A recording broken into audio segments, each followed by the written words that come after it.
UFO Channel. These are the Majestic 12 documents. They describe the establishment of a super-secret U.S. government organization in 1947 to deal with an alien spacecraft that allegedly crashed near Roswell, New Mexico. If genuine, they are the most important government documents ever leaked to the public.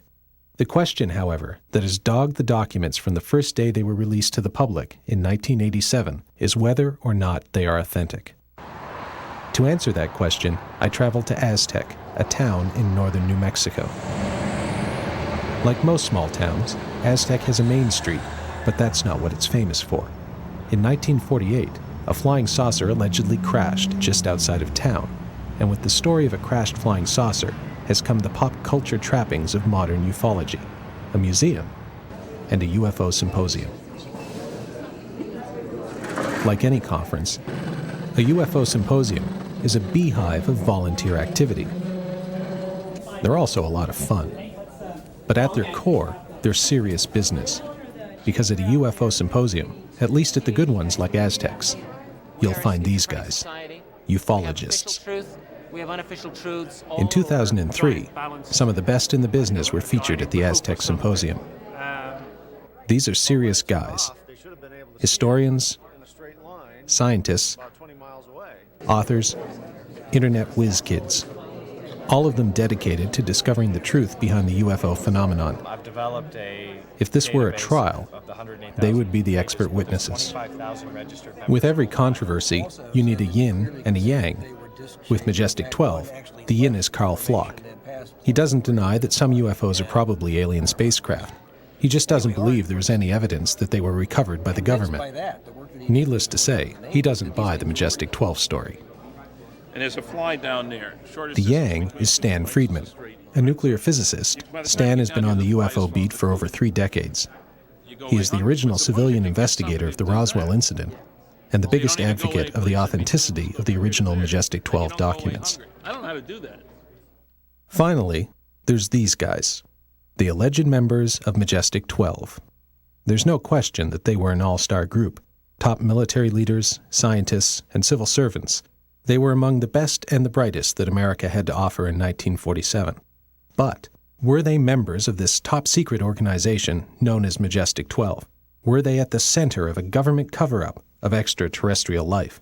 The skeptics say no, because, well, that's what Carl Flock is here for, so I'll let him handle the yin from here on in. The first big problem with them is that there's no provenance. We don't know where they came from.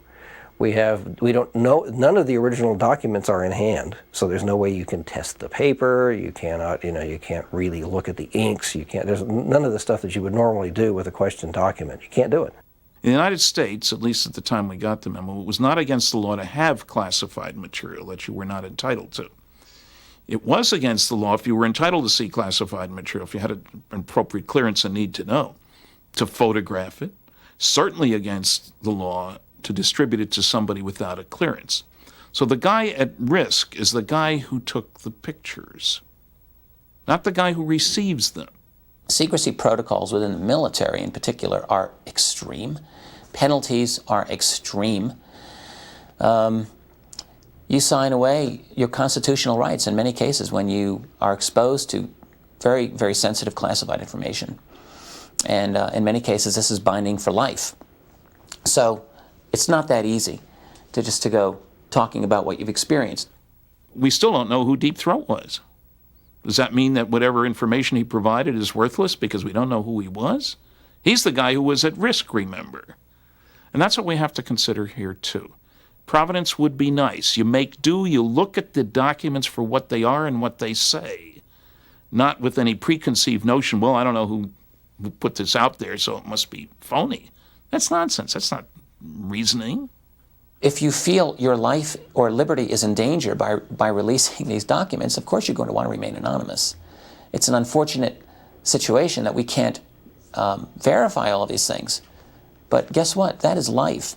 That's life within the field of UFOs. And the reason is because this is a problem pertaining to national security. In other words, this is not just a normal scientific topic on, as people like to say, a level playing field. There is no level playing field here. This is like a huge jigsaw puzzle. More than half the pieces have been taken out intentionally, fake pieces put in sometimes, and it's very difficult. It's very difficult to wend your way through this. The NSA said that 23 of the documents that came from other agencies were from the CIA, which somehow the CIA hadn't found when it did its court-ordered search. So I filed for those 23 documents. After 2 years, I got 9. These were, as John described to you this morning, press abstracts of Eastern European newspaper articles about flying saucers, which the Russians had the day they were published. Their own 14 documents they withheld. I appealed. 3 years after that, I got 4. You'll see what they look like. There's a CIA UFO document. Boy, they're not keeping any secrets. But it's all released, Stan. There's no cover-up, I was told by people in the UFO field. It's 99% sources and methods, they say, and 1% UFO, except it's filed under UFOs. Does this make any sense? Not to me, it doesn't. Many times when people have requested documents through Freedom of Information Act, they have asked that, don't put any sources or methods, and we don't want to know. We just want to know the details of the UFO sightings, since if there's nothing to them, and the subject officially doesn't exist, what's the problem with releasing this information?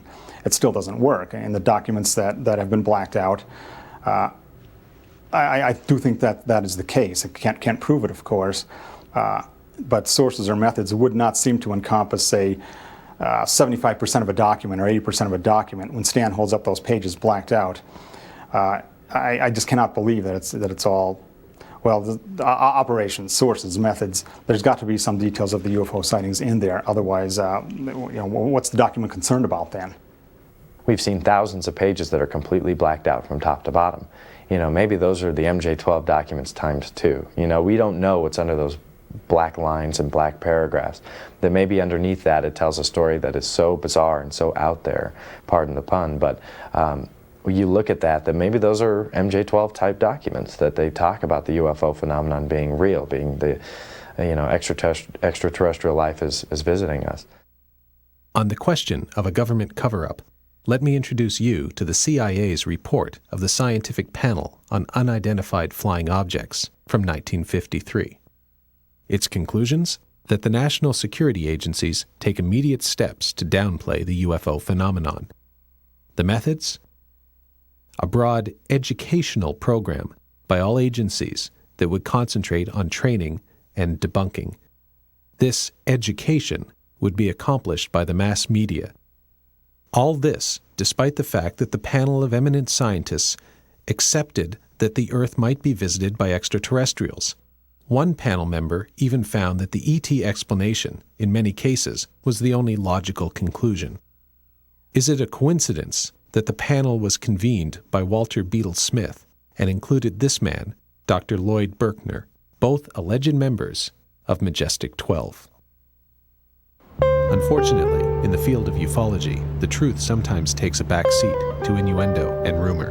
When that happens, the lines between fact and fiction can become crossed, and the difference between what is real and what is not can become that much harder to distinguish.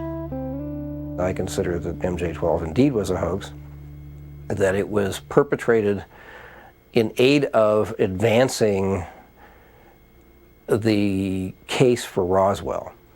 Bill Moore and Stan Friedman, who had done a tremendous amount of work together in investigating and looking into everything that they could find on Roswell. Jamie Chandray, who came into the picture somewhere along the line there, and I don't know exactly when. I think they sort of, they were sitting around saying, okay, now what?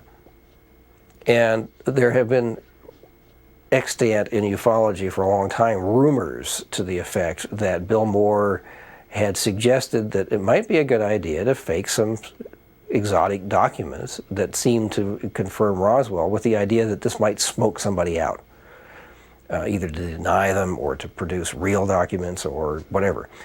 And it is said that he and Stan Friedman and Chandray and maybe one or two others talked about this together, and that Stan said, well, yeah, why not? If this will do it, why not? I have many times heard that I supposedly said, yeah, it wouldn't be a bad idea, as suggested by Bill Moore, that documents be faked to try to get some more information about Roswell. Now, I had many meetings with Bill and Jamie and other people, so there's no question we had meetings and talked a lot and worked on projects together and so forth. I categorically deny that I ever was offered that possibility. Hey, why don't we fake some documents? Or that I ever said something like, oh, that's a good idea. I think that's what was going on. I think that, there was the idea was to, if you put the most innocent spin on it that you can, was to smoke something out. If you put the not so innocent spin on it, it was to essentially fake documents that would back up the Roswell story as it was told and as it was known through the Roswell incident. Because if you look at it, that's what it does. It's the version of Roswell as written down, as set down in the Roswell incident. That sounds like a pretty good theory, except for one major problem. The Roswell incident describes two crashes, one near Roswell and one in western New Mexico at the plains of San Agustin. This second crash is not mentioned in the MJ-12 documents. Bill Moore would not appear on camera for this film. However, I corresponded with him a number of times. He steadfastly maintains that he had no knowledge of or involvement in any Majestic 12 hoax. What is so obvious about it that reveals it to be a hoax? Because Stan has spent an awful lot of years, an awful lot of time, an awful lot of money trying to show that they're not hoaxes, such to the end that if they are, they're mighty subtle, they're mighty intricate, and it's a hoax with many moving parts. And yes, you can carry off a hoax with many moving parts, but there's so many coincidences here, so many things that were unknown, seemingly, prior to Stan going out and looking into various nooks and crannies of the archives, the vast National Archive system of the United States, that nobody knew before. Things like the date when Walter B. Smith was named to replace James Forrestal, who had died as a member of MJ-12, August 1st, 1950. There's nothing special about that date, except I had the Truman Library people tell me all the times that Truman met with Walter B. Smith. That was the one day in a 10-month period of time. And they met at the west door of the White House, purpose of meeting unstated. Now, I asked the Truman people, the library people, have you provided this information to anybody else? No. How could somebody get that date right? Stanton Friedman has doggedly researched this issue, in my opinion, and has done an outstanding job in showing that the arguments of those debunkers of these documents are really not all that good, and they don't hold up when you analyze them carefully. Okay, here's the top of page 2. Briefing Officer, Admiral Roscoe H. Hillencoder, MJ-1. Now, okay, we've just killed it according to another objection. It says Admiral. He wasn't an admiral, he was a rear admiral. Military officer, very conscious of rank. Why did he use a generic title? A lot of people don't understand that you use the term general in common usage in the military to mean a brigadier general, major general, lieutenant general, 4-star general. You use the word admiral to be vice, rear, and full admiral. Colonel to be colonel and lieutenant colonel. Now, they don't sign anything that way, but they're addressed that way. They can answer the phone saying Colonel Jones even if they're only a lieutenant colonel. There's a casual use of rank for various officers that are listed in there. They refer to a general instead of a lieutenant general. They refer to an admiral instead of calling him a rear admiral, which he was at the time, and so on. And the group of 12 was a mix of military and civilian personnel. Okay, they're all put in a single list. There's no particular protocol listing, and there was with the highest ranking people first, and then going down the line. And to me, that's suspicious. A bigger problem, to my mind, is that the civilians and the military are all listed together in a single list. In documents like this that I have worked with, that I have created myself, and in fact in which I have been listed, you list the civilians in one column and the military people in the other column, and you rank them in protocol order with the highest ranking people first. So you separate them out into two separate groups. And these kind of protocol questions are not trivial to people in government, or particularly in the military. His point here is totally wrong. The coup de grace came when I visited the Eisenhower Library recently and managed to get a number of memos written by Brigadier General Andrew J. Goodpaster, Ike's staff secretary. These are memos about conferences held with Ike and other people, the head of the CIA, the Secretary of State, mixed bag, mixed civilian and military. At the top, he lists all the attendees, the civilians, and they're mixed in together. They're not all civilian and then all military. It's just some kind of random order, if you will, including General Goodpaster for himself. And General this, who was only a 2-star general and 3-star general. When I was at the Eisenhower Library, I was able to find out the ranks of all these guys. They've got some really good information there. He signs it Brigadier General Goodpaster.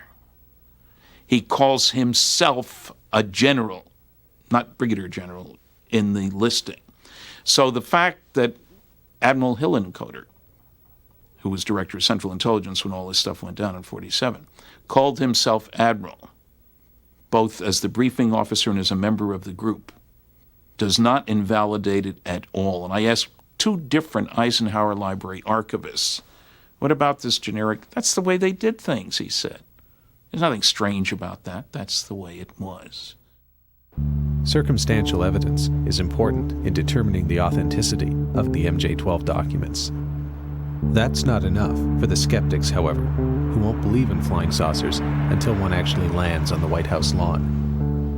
What they want are actual documents from actual archives that reference Majestic 12. And even if you find those documents, that might not be enough.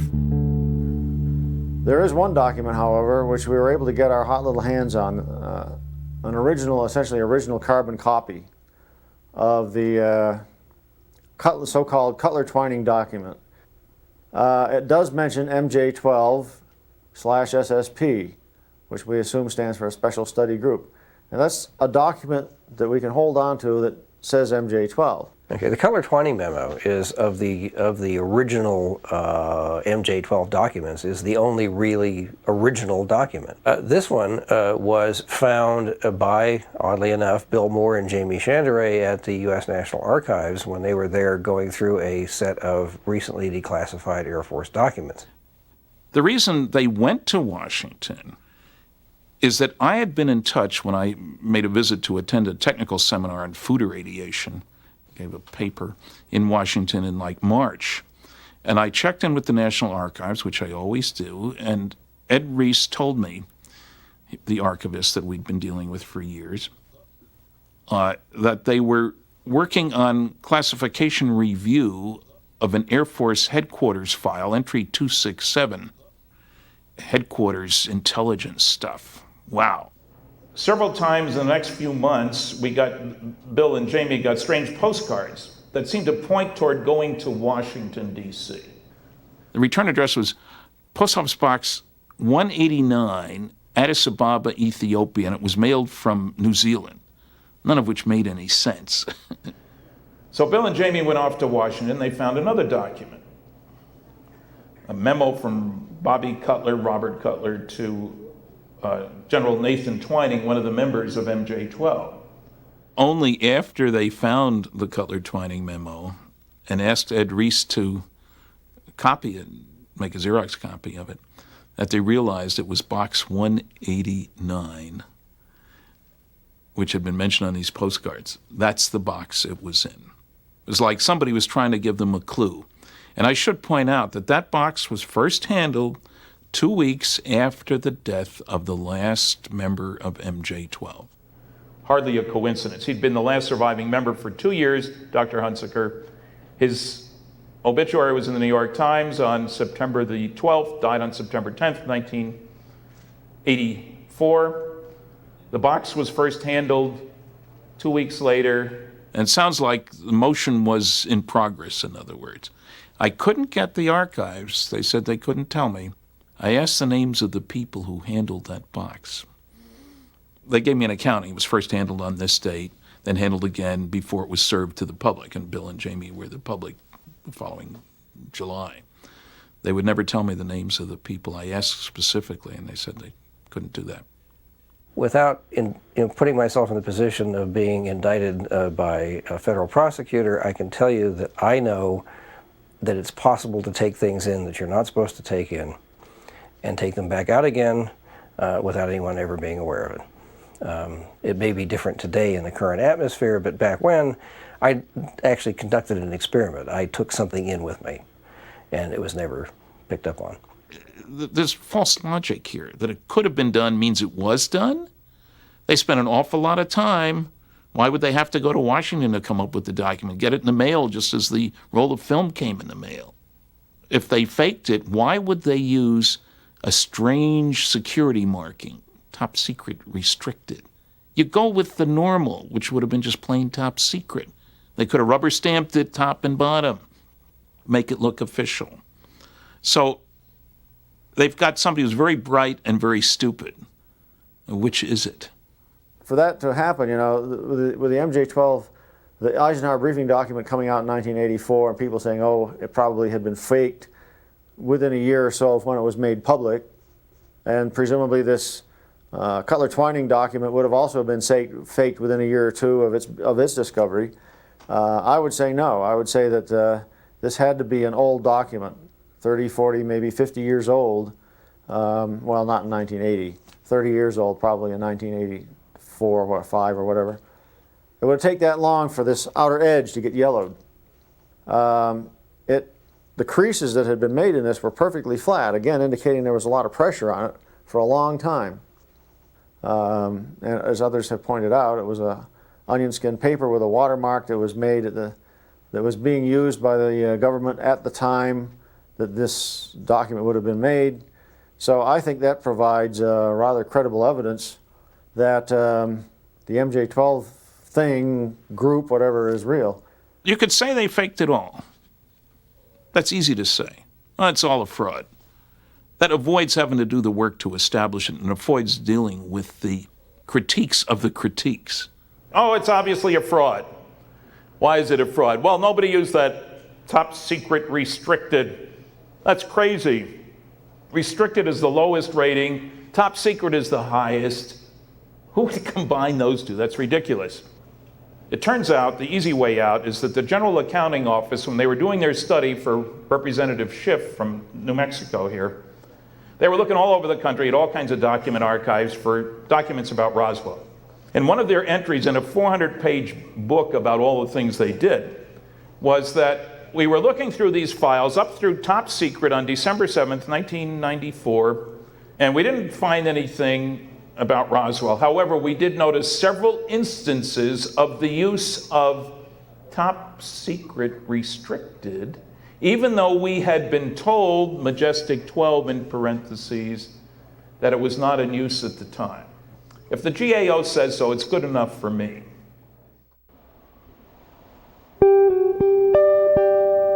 The problem with investigating the UFO phenomenon is that just when you think you've made it to the top of the proverbial hill and you can see your destination, you have to turn off the road you were on and head in a new direction, to a place you never would have expected. In the case of Majestic 12, that place was the strange and secret world of Dr. Donald Howard Menzel. One of the reasons they held off in announcing the fact that they had these documents was they were trying to track down every person who was listed in that list, and tracking down and justifying the presence of Menzel on there was difficult, at the least. Now, Menzel was the leading skeptic of flying saucers back in the 50s and 60s. And vehemently skeptical in a way that I've never been able to understand. Absolutely irrationally skeptical. That gave us pause. How could Menzel be a part of this group? Obviously, this is a joke. Some wise guy put this thing together and is waiting for us to say, hey, look at what we got, and then say, gotcha, I did it. So we were very cautious. And so I checked around and found that there were a lot of Menzel papers, but certainly nothing indicating he was on the government side of the fence on flying saucers. Then I inquired at Harvard, and Harvard Archives had a whole bunch of Menzel papers. Well, I'd like to come see them. Well, you'll need permission, written permission, from 3 different people to see the papers. Turns out Donald H. Menzel, UFO skeptic, had the longest continuous association with the National Security Agency and its Navy predecessor of anybody in the country. He said to Jack Kennedy, president, before he was president actually, "When we are properly cleared to each other, I can tell you more," he said. He had a top secret ultra clearance with the CIA. He was a cryptographer, taught cryptography, code breaking and making before the war. That he had continued after the war as head of the Naval Reserve Unit, Communications Unit Number 1 in Cambridge, which is where Harvard is. And he did classified work for about 30 different companies. I went away from there convinced that, hey, maybe this document might be true, because Menzel passed muster, much to my total surprise. I think the Donald Menzel aspect to the whole Majestic 12 controversy is probably one of the most eye-opening, that you had this guy who was the arch debunker of his time, writing anti-UFO books with down-to-earth explanations, and then you find that he led this double life where he had high-level links with the intelligence community, and did consulting and contract work for them, and had done so for decades. And regardless of whether or not he really was connected to some sort of Majestic 12 group, he was very well able to hide this double life that he had. I discovered that Dr. Menzel had a close connection with Vannevar Bush dating back to 1934. Now, Bush had been at MIT. During World War II, he was sort of the science czar. And I had discovered in Bush's papers at the Library of Congress Manuscript Division a mysterious letter to me. It was from a law firm to Dr. Bush, thanking him for all his efforts with regard to the loyalty trial of Donald Menzel. And that fortunately Menzel had been totally cleared. We really appreciate all the effort you made. It was 1950. And it turned out Bush, who didn't have to testify in favor of anybody, he spoke extremely well of Menzel's efforts during the war. And it was clear he knew what they were. It was all together kind of a big thing to see Menzel connected with Bush, who had clearances for everything and, was right top dog in all the classified projects. If it was shown upon Stan's investigations that Menzel was simply a debunker, then that would have actually have suggested that his involvement in Majestic 12 was bogus, and by implication the documents were bogus. But because of the fact that Stan was able to show that Menzel did lead this double life and was heavily connected with US intelligence, that to me is a pointer that whoever put the Majestic 12 documents together was aware of the fact that Menzel would pass muster upon investigation. Stan Friedman spent a lot of time looking into Menzel's career, and he discovered that Menzel had he actually had a quote secret life. He was a Naval Reserve officer. He was a cryptographer, cryptanalyst, and so forth for the National Security Agency, and a variety of other things. This was not such a big secret as I think Stan seemed to think it was. I mean, if you knew anything about Menzel, you would have some general inkling that he was doing these kinds of things. He was involved in them, but even before MJ-12. The question of whether anybody knew about Donald Menzel's high security background is an interesting one. You won't find it anywhere. There were people writing about Menzel and his lousy explanations for UFO sightings, but nobody pointing out his very tight connection with the intelligence community. Now, Carl, because he was a member of the intelligence community and happened to be at the right place at the right time, was aware that Menzel was doing stuff for them. Nobody else knew that. Now, if somebody wants to suggest Carl prepared the documents, forged them, I'd say he couldn't have, because there were other things that he didn't know that had to be known to get the documents right. But nobody else, any of the favored choices, Bill Moore or whatever, knew this stuff about Menzel. Remember, you couldn't walk in off the street and get this. You had to get written permission from people to see those papers. It's easy to dismiss and broad brush these documents and say, oh, obvious hoax, who would ever put Menzel on? Well, it turns out that Menzel's presence there on that list maybe did really serve a purpose. And Stan has gone to great lengths to say why that is the case and has shown why it is the case. It wasn't until Stan had done this investigation of Menzel himself and found out that Menzel was living sort of like a double life that it was possible to justify the idea that, well, yeah, Menzel might be on the list after all if he's trying to do cryptanalysis of the writings and being a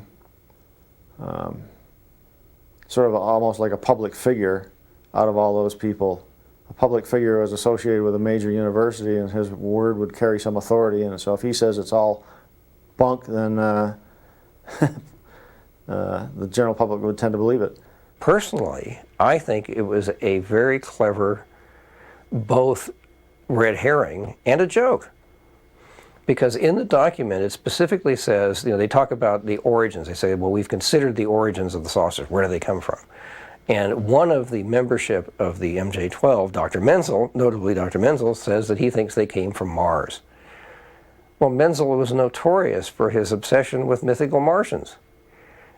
He sketched them all the time, he doodled them all the time, he did paintings of them. Having Menzel say, I think they came from Mars, is this clever little hello. This is really not real.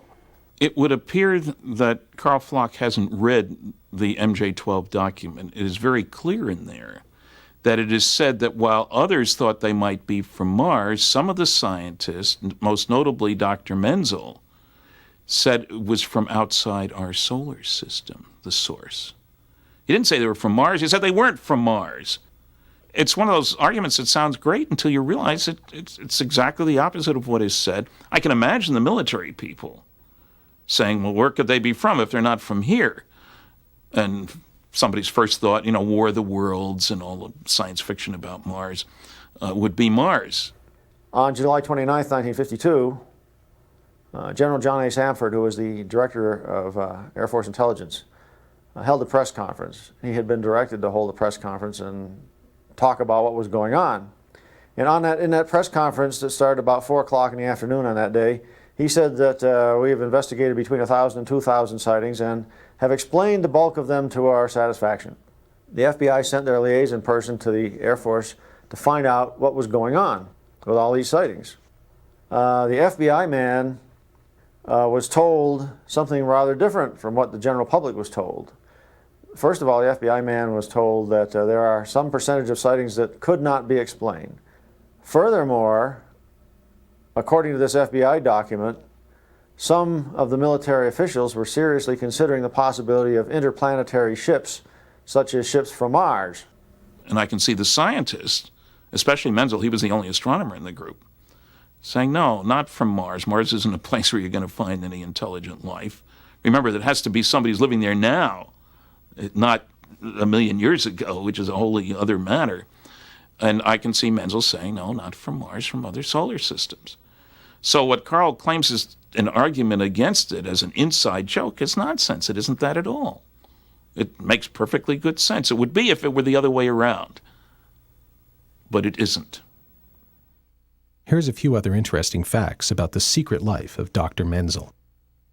He knew and corresponded with Admiral Roscoe Hillenkoetter. In 1963, Menzel sent him a copy of his anti-UFO book and asked Hillenkoetter what he thought of it. In a letter where there is just as much between the lines as there is in them, Hillenkoetter replied that the book was very well done and that Menzel had effectively put to rest all surmises about flying saucers being from outer space. You have done a thorough and praiseworthy job, Hillenkoetter said to Menzel. This was followed by a letter from Hillenkoetter to his old chum, Major Donald Kehoe, a leading proponent of flying saucers, in which Hillenkoetter stated he had never carried on any conversation with Menzel about UFOs and that he took no position on statements regarding UFOs made by Menzel. In 1958, the CIA received a request for the declassification of the entire Robertson Panel report from UFO investigator Leon Davidson. Who did the CIA and the members of the Robertson Panel turn to for advice? That's right, Dr. Donald Menzel, who suggested rewording the report to cover things up even more. That Menzel was involved with the panel shouldn't come as a surprise, considering that they had listed amateur astronomers as one of the best tools for spreading the government's UFO gospel to the public. Menzel, as one of the nation's leading astronomers, would have been a natural choice to head this effort. Finally, there's the whole Martian thing. Here is a letter to then-Senator John Kennedy, in which Menzel talks about working on the Mars probe and urges Kennedy to support the project. It seems Mars meant more to him than just little doodles in a notebook. The path to enlightenment in the world of UFOs can take you to some pretty strange places. So it was that I ended up one day at an abandoned radar base in El Vado, northern New Mexico, with UFO researcher Scott Ramsey, where I would discover the relationship between truth and fiction and the UFO phenomenon for myself. It's a proven fact, a verifiable fact from the documents that have been declassified, that the FBI and the Air Force had a meeting in October 1988 to discuss the documents. The Air Force assured the FBI that the documents were completely bogus, and this was in a meeting that no notes were taken in the meeting between the Air Force and the FBI. It was just a verbal arrangement. Nick Redford sent me a copy of a letter he got from Air Force Colonel Weaver. He's the man who wrote the Air Force's Roswell report, the big fat Roswell report, fact versus fiction in the New Mexico desert. The Air Force supplied the fiction, unfortunately. Monster. Okay, he sent me a copy of that letter in which Colonel Weaver goes on and on about everybody knows these documents are bogus. And he sent him along a copy with the word handwritten bogus in big letters on each page. So I filed a Freedom of Information Act request with that office saying I'd like copies of all memos, letters, all this sort of thing. There's a whole list of things you have to say if you want to cover everything. That led to that conclusion. Response to my request was, we have nothing in response to your request. So I was not too surprised when later on I was told the FBI has the MJ-12 documents on their website. Wow. I went and looked, and you can tell that they're exactly the same document that was sent to Nick Redford. The bogus is identical. You could put the 2 pages, and they're handwritten now, not a rubber stamp. So what is the basis for the FBI saying they're bogus? It's Colonel Weaver saying they're bogus. What's the basis for Colonel Weaver saying they're bogus? Nothing. He didn't say that's classified, which is what I expected, an evaluation. He said, we have nothing. If you're trying to manage this problem and you're trying to control the UFO problem, the real problem becomes not to slam that lid down 100%, because that is impossible. The real issue, it seems to me, is to neutralize or make useless information that does come out. Colonel Weaver seemed to have no qualms about lying in his Air Force Roswell report. He deliberately left out a qualifying clause in an FBI memo, which subsequent communication had not borne out the belief, this is basically it, that this was a balloon that was found. He left that part out to turn the meaning around 180, leaving the FBI says it was a balloon. Well, if you read the memo, which he doesn't provide, it doesn't say it was a balloon. It says just the opposite. They found out it wasn't a balloon. This is disinformation. There's the pro side, and then you offer the con, and you sow the seed of doubt in the public mind so that you realize you're not going to convince everyone, but you'll convince enough people so that people doubt, well, was Roswell this, or was it that, or was this object a real flying saucer, or maybe a weather balloon? If you sow the seed of doubt, action will usually not follow the knowledge, and that's really the only thing that they care about. I think when people talk about the government knowing things or the intelligence community, there's this image is formed in people's minds that the minute you walk into the US Air Force or the NSA or the CIA, that you're simply told this dark and deep secret about crashed UFOs, which I certainly don't think is the case. I think for the most part, employees of the CIA, the NSA, the Air Force, the British government are no more in the know about this subject than anybody on the outside. And I think the whole way that secrecy is kept is by hiding information and by ensuring that certain people only know certain aspects of the story or enough to do their own job. And I think that is why the secrecy has been maintained. The Air Force, from 1947 onwards, at first took the attitude that everything that people were reporting was probably real. Turns up in the General Twining's letter in September of 1947 saying that things that are being seen are real and not visionary or fictitious. And yet, by 1949, 1950, the Project Grudge and Project Blue Book people were trying to sweep everything under the rug, saying it was all misidentifications, hoaxes, or delusions. I believe that was a result of when General Vandenberg rejected the so-called estimate of the situation. In the estimate of the situation written in the summer of 1948, Air Force intelligence at Wright-Patterson Air Force Base had concluded that these flying saucers were real interplanetary, and we've been told, in the only reference that we have on this, Captain Ed Ruppelt's book, the Report on Unidentified Flying Objects, he says that Vandenberg rejected the estimate of the situation, thereby setting a policy that ET was not acceptable explanation for UFO sightings. Everybody has to look at why they're doing this. You know, not necessarily the evidence, not necessarily the stories, but why are they doing this? You know, you've got 50 years of blacked out documents of stories being changed, like the Roswell incident 4 times. And you've got manuals that come out that are reporting these things. And they're just trying to lie to you and say since, you know, the late 60s they haven't reported these UFOs. Yet both military and commercial pilots are reporting these things. What are you left with to decide, you know, what this phenomenon is? Is it an unidentified space object like a comet or a meteorite or something, or a planet, you know, like they tried to explain some of the Blue Book files way? It doesn't seem plausible. The only thing that seems really plausible is this conspiracy is massive. You know, that the government is hiding this stuff for so long and they're trying so hard to keep it from us. I think the last question would be why? And that's what we all have to kind of answer for ourselves.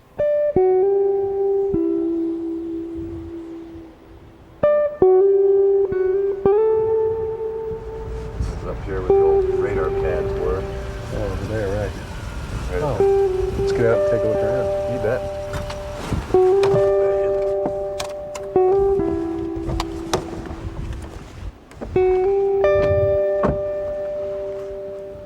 So this was it down here. It's 1947, 1948, and you happen to be the President of the United States. Let's say that you learned something important about UFO problem. Let's even go a step further and say, like some people claim, that you got access to some sort of hardware that didn't belong to you. If you're not going to share atomic technology with the world, what on earth would you do with something as exotic as alien hardware? Good Lord. You're going to keep it so hidden you'll have to hide it from yourself. You'd have to restrict access to the most absolutely, utterly, crucially reliable people that you know about, and that's it, and have them figure out what the heck this stuff is, what it can do. And they would be sort of like the troll under the bridge that says anybody has to have a high security clearance. They make them pay for getting in to see whatever this hard evidence is. They're controlling the doorway to the evidence. And information might flow into that doorway, but isn't likely to flow out. I am convinced that something very, very strange happened at Roswell. And personally, I do think there's a lot of credible testimony that suggests it was a crashed UFO and that alien bodies very, very possibly were recovered. I think what probably happened in the wake of that, though, was that when the story began to leak out, various deception programs and operations were put into place, and anyone who dared to become involved in investigating these things, who was outside of the loop, would simply find themselves in this mass of confusion, a kind of a hall of mirrors, where it was kind of difficult to know where the truth began and the rumors and the fake stories ended. Majestic 12. It all comes down to the Roswell incident. Fact or fiction in the New Mexico desert. But who's fact and who's fiction? When the Air Force took it over, it became the Tia Amaria.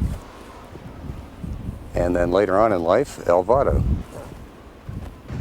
You dare to go in there? Sure, let's take a look. You're not afraid of bats, are you? Well, I don't want to get bitten by one. This is it right here.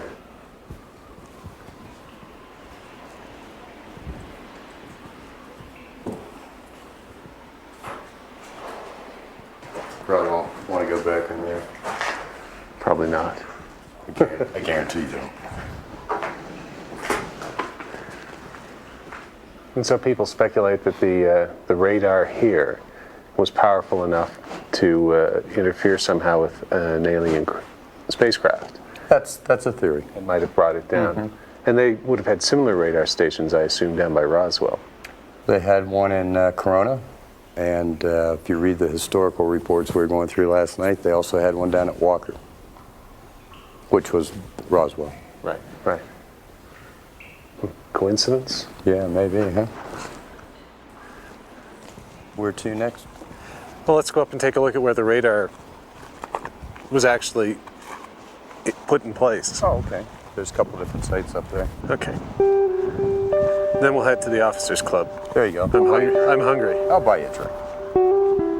None of this proves Roswell happened, of course, or that the Majestic 12 documents are genuine. What it does show, however, is that you shouldn't always believe the skeptics, who for years, until Scott proved them wrong, maintained that the El Vado base did not exist at the time of the Roswell incident. A hall of mirrors, indeed. I think this is the real project. The manpower makes sense. The documents seem to stand up to very strong scrutiny when you start digging into what's at the archives and looking at other documents and looking at the people and all the rest of that. And so I consider these the most important documents, classified government documents, ever leaked to the public. They say that we're not alone in the universe. They say we're not the big shots in the universe. They say the government has known this since 1947, has had an operating group looking after things since that time. Still not convinced that, in the words of Buffalo Springfield, there's something happening here? Well, consider a memo written by this man, Canadian government engineer Wilbert Smith, who in 1950 met with Dr. Robert Sarbacher, a distinguished American scientist working with the U.S. Department of Defense Research and Development Board. The subject of their conversation? Flying saucers. The memo, the substance of which was confirmed decades later by Sarbacher, stated that flying saucers exist, that they are classified higher than the H-bomb, and that a concentrated effort was being made by a small group, headed by Dr. Vannevar Bush, to determine their modus operandi. Was that group Majestic 12? In my opinion, on the balance of probabilities, if not quite beyond a reasonable doubt, the answer is yes. Now, I don't expect you to take my word for it. Do your own research. We'd like to ask for your input. Share your opinion and expertise with us in the comments after watching the video. If you're a subscriber, you'll always get a heart from us as a small thank you, and we'll pin your important post to the top where everyone will read it first. Just make sure you've already subscribed, like the video, and mention both at the beginning of your comment.